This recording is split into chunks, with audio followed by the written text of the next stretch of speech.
Yeah, they're just flooding the streets here on University Avenue. They're TPing light posts, they're climbing posts, they're setting off fireworks. It's just pandemonium here. One of Obama's key demographics to winning the state of Florida is young voters.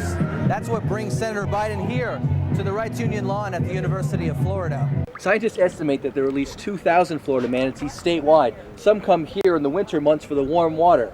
Now, Marissa, last Friday you ran a story about a 2-year-old chimp that picked the Cardinals to win, and I picked the Steelers, so I'm pretty happy that I'm smarter than a 2-year-old chimp.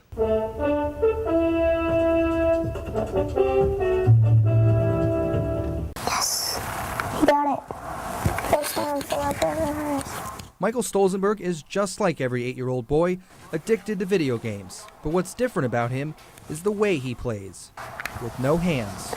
Rivers. In July, he was rushed to Joe DiMaggio Children's Hospital. His body was not responding to antibiotics for a bug bite. He went into septic shock. All his organs failed.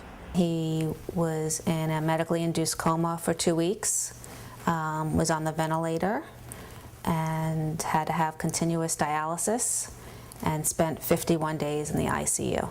But loss of oxygen to his limbs forced doctors to amputate both his hands and feet. Mikey is still able to do the everyday 8-year-old things like playing video games. He even manages to use his elbow on his new iTouch, which his mom promised him if he pulled through. He's still the same Michael, and he'll just have a few challenges in life, and everyone has challenges they have to overcome.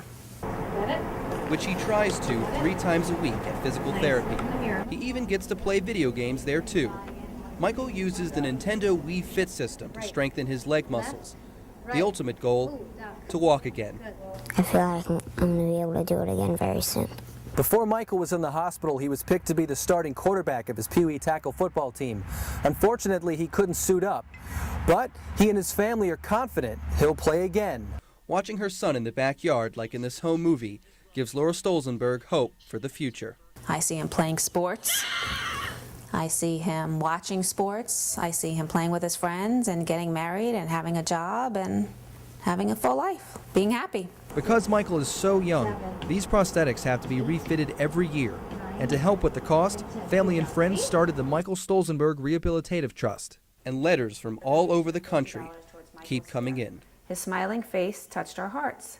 He is loved and cherished by many. She says it's like everyone is cheering for her son. To know that there's so many people in his corner rooting for him makes me so proud that he came through.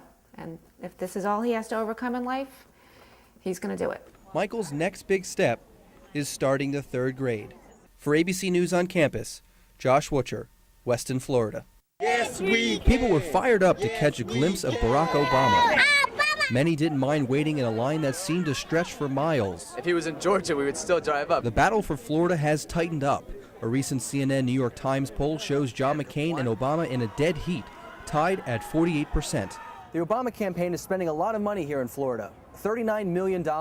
And one of their biggest targets, young voters. Just the way he talks just like makes you want to like go out and change the world. And I've seen a revival of that interest that I knew as a kid. And if that translates into a turnout of votes, that's going to be huge. More than 10,000 people packed Metropolitan Park, even watching from trees. If you commit to serving your community or your country, if you make that investment in America, then America will invest in you. We'll make sure that you got the money to go to college. That is a promise we can keep to the next generation. I know that he can do good, and he can change America in so many ways. Florida, I need you to make it happen. Josh Wucher, WUFT News. These National Guard members are going to Iraq. I feel wonderful because I'm going over. I know I'm going over for a good purpose. With smiles on their faces, family and friends gathered to honor the 146th Battalion based in Jacksonville. I feel proud and special being a military mom. I'm happy that he's going to be supporting our country and helping out. Many soldiers have mixed emotions about their deployment, like this husband and wife team who are leaving behind their 7 children. Oh my gosh. I don't want to cry. It is. It's hard. They say seeing each other every day will make it easier. We're a team within ourselves, within the Army team. They are not alone in struggling to take care of a family. Karen Jackson of High Springs has 4 children. We actually just had a baby 2 months ago, so it's a little nerve-wracking knowing that it's just going to be me at home. Something that weighs heavily on the mind of her husband, Timothy. I'm kind of excited the fact, I'm going there to support my country, be able to defend home state and all, and yet I'm still a little scared because, I am going into a foreign war. A fight Private Julio Gillian is ready to take on. I'm just proud to be able to go over and do my part in what's a big picture. Words his wife says will give her strength, along with family and faith. Just hope and pray. That's all I can say.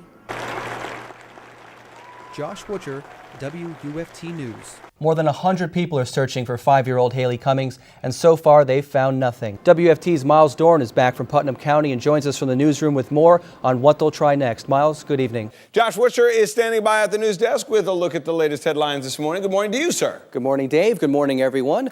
President Bush is condemning human rights abuses in China. According to a new report by top engineers, the price tag for fixing America's roads, public transit, and aviation totals $2.2 trillion. Now, Miles, we've heard there are 44 registered sex offenders who live within 5 miles of Haley's home. Have investigators questioned any of them? The Rocky Mountain News in Denver will publish its last edition tomorrow. Owner E.W. Scripps Company announced on the newspaper's website today that its search for a buyer for the paper was unsuccessful. The 2001 anthrax case goes public today. The FBI reveals brand new details about the main suspect who killed himself last week. CBS News correspondent Bob Orr reports. That's a great music video, Thriller with the zombies. Good and dancing. The dancing, yeah, I knew you were going to do it. I'm an avid Chuck watcher, so I'm pretty excited to be able to watch an episode entirely in 3D.